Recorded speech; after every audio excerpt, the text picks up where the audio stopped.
Detective Rahul Nair leaned over the map sprawled across his cluttered desk, the flickering neon light from outside his window casting eerie shadows. The serene city of Thiruvananthapuram outside conflicted sharply with the grim puzzle that lay before him. 4 separate murders in different coastal towns, each marked by cryptic symbols that seemed plucked from the pages of a forgotten folklore. The latest body had been found near the backwaters of Alleppey, a tranquil facade masking the horror beneath. The victim was a local artist, his body grotesquely displayed as if in a final macabre performance. The media, desperate for a story, had christened the murderer the Kathakali killer. Rahul traced a finger over the fine lines of the symbols, trying to make sense of the ancient script.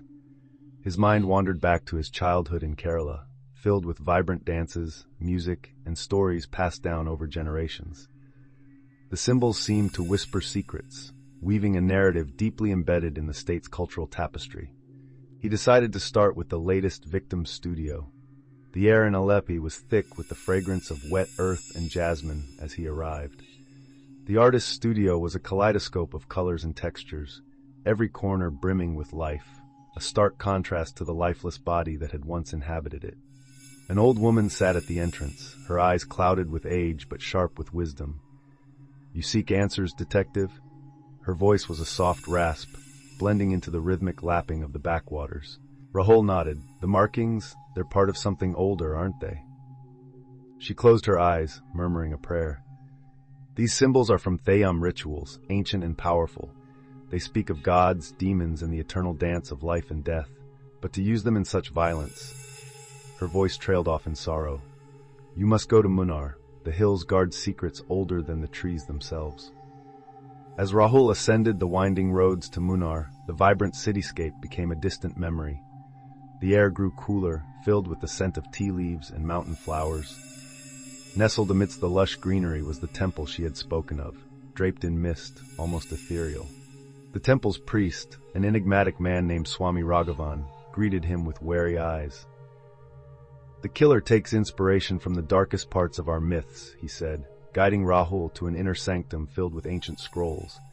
"These symbols mark the Sakthan Tambaran, the demon kings in our lore. They historically represent sacrifice and herald a twisted form of purification." Rahul's mind raced. So the killer believes they're cleansing something, but why these victims? Swami's face grew grim. All the victims have a common thread. Each was involved in projects aimed at modernizing and changing traditional artistic expressions. To the Kathakali killer, they're desecrators of the old ways. With this revelation, Rahul recognized a name that had appeared on the dossiers of all victims: Meera Menon, a renowned curator devoted to blending contemporary art with Kerala's traditional forms. She was on an expedition at the tea estates of Munnar, an exhibition meant to bring modern sensibilities to age-old practices.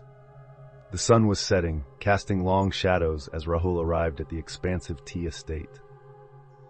He found Meera in the midst of her work, surrounded by paintings and sculptures that bridged the gap between tradition and modernity. Her eyes, full of life, widened with fear and realization as Rahul explained her imminent danger. "Run," he urged her. "He's coming for you." As if on cue, a haunting melody echoed through the estate, a Kathakali song twisted into a sinister tune.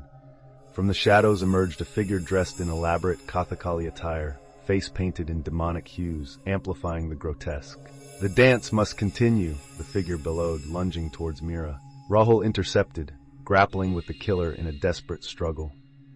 The weight of the cultural heritage felt almost tangible, pressing down on them both. With a final, powerful move, Rahul disarmed the killer, knocking him unconscious. As the police carted the delusional man away, Meera turned to Rahul with gratitude and confusion. "How did you know?" Rahul glanced at the creeping shadows of the tea plants, murmuring, "Sometimes the stories of old are more real than we wish them to be." The case closed, but the echoes of the ancient rhythms stayed with Rahul. Kerala, in all its beauty and complexity, held stories that danced on the edge of myth and reality. As he drove back to Thiruvananthapuram, the vibrant city lights welcoming him, Rahul couldn't help but think, some whispers in the night were meant to be heard, and some dances were meant to be remembered.